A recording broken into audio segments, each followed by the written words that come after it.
नमस्कार, good morning. कैसे हो आप सब? उम्मीद है आप सब बहुत अच्छे होंगे, स्वस्थ होंगे, मस्त होंगे। और मैं भी बहुत अच्छी हूँ। हमेशा की तरह आप सबका मेरे चैनल पे बहुत बहुत स्वागत है। और देखिए गाइज, एक छोटी सी बात आपको बोलनी थी कि इस चैनल पे वीडियो डाले मुझे काफ़ी समय हो गया है, क्योंकि कुछ स्वास्थ्य अच्छा नहीं था और कुछ व्यूज़ कम आ रहे थे। इस वजह से मैं वीडियो नहीं डाल पाई। तो अब मैं फिर से इस चैनल पे वीडियो डाल रही हूँ। तो आप लोग अपना प्यार और सपोर्ट बनाए रखिएगा। और अगर आप चैनल पे नए हैं तो घंटी के बेल आइकन को ज़रूर दबाना, ताकि अपलोड होने वाले वीडियो का नोटिफिकेशन आपको सबसे पहले मिल सके।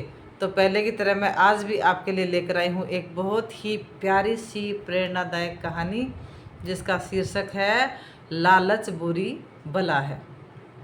हालांकि हम सब जानते हैं इस बात को कि लालच बहुत बुरी बला है, लेकिन आज ये बात मैं एक कहानी के माध्यम से आप सबको बताऊंगी कि लालच कितनी बुरी होती है और लालच करना हमारे लिए अच्छा नहीं है। लालच करने का परिणाम क्या निकलता है, ये सब हम एक कहानी के माध्यम से जानेंगे।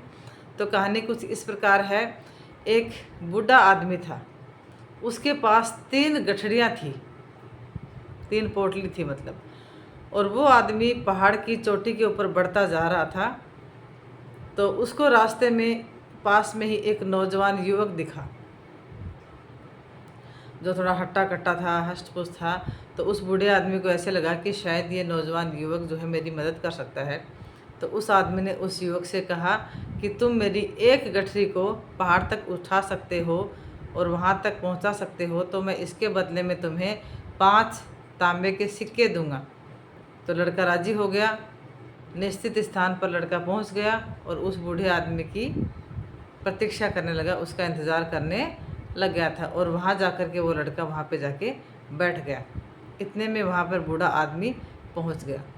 फिर उस बूढ़े आदमी ने कहा कि मेरे पास एक दूसरी गठरी और है।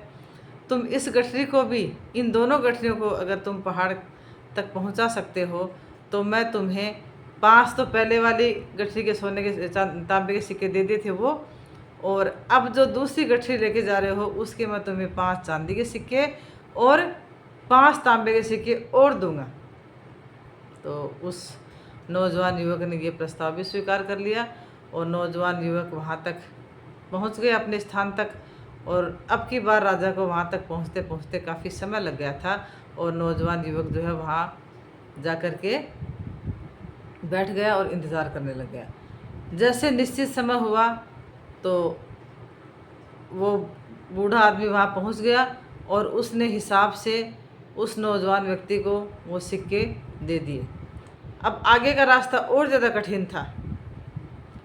तो बुजुर्ग आदमी बोला कि आगे की पहाड़ी का रास्ता और ज़्यादा दुर्गम है।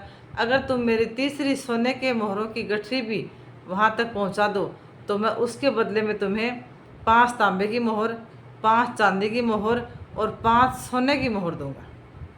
तो उस व्यक्ति ने बड़ी खुशी खुशी से हाँ भर दी कि भाई अपने को वहाँ तक गठरी पहुँचानी तो है, अपना क्या जाता है, अपना वहाँ तक पहुँचा देते हैं, अपने को इतना धन मिलेगा। आगे जाकर उस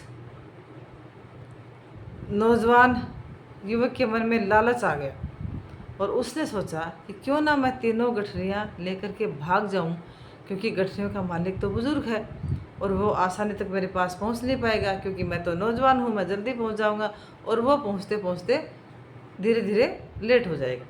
तो उस व्यक्ति के मन में लालच आ गया और उस व्यक्ति ने अब की बार अपना उस लालच की वजह से वहाँ से रास्ता बदल लिया। कुछ आगे जाकर उस नौजवान के मन में सोने के सिक्के देखने की जिज्ञासा हुई। जब उसने गठरी खोली तो देख करके दंग रह गया कि सारे सिक्के नकली थे। उस गठरी में एक पत्र लिखा था, जिसमें क्या लिखा था कि जिस बुजुर्ग व्यक्ति की तुमने गठरी चोरी की है वो वहाँ का राजा है। राजा का भेष बदलकर अपने कोषागार के लिए ईमानदार सैनिकों का वो चयन कर रहे हैं। अगर तुम्हारे मन में लालच ना आता तो सैनिक के रूप में आज तुम्हारी पक्की भर्ती थी, जिसके बदले तुमको रहने को अच्छा घर मिलता, अच्छा वेतन मिलता। लेकिन तुमने लालच किया है, इसलिए अब तुम्हें कारावास होगा, क्योंकि तुम राजा जी का सामान चोरी करके भागे हो। ये मत सोचना कि तुम बच जाओगे, क्योंकि सैनिक लगातार तुम्हारे ऊपर नज़र रखे हुए हैं। अब नौजवान अपना माथा पकड़ करके बैठ गया और कुछ समय बाद राजा के सैनिक जो है उसको पकड़ के ले गए। उसके मन में जो लालच आया, भविष्य जो उसका उज्जवल हो सकता था अगर लालच नहीं आता तो, लेकिन लालच की वजह से उसका भविष्य अंधकार में हो गया। इसीलिए कहते हैं गाइस कि लालच बुरी बला है। तो इस कहानी से हमें शिक्षा क्या मिलती है कि ज़्यादा पाने की लालसा के कारण व्यक्ति लालच में आ जाता है तो उसको जो थोड़ा बहुत मिलता है ना उसको भी खो देता है। तो सदैव प्रसन्न रहिए, जो प्राप्त है पर्याप्त है, जिसका मन मस्त है उसके पास समस्त है।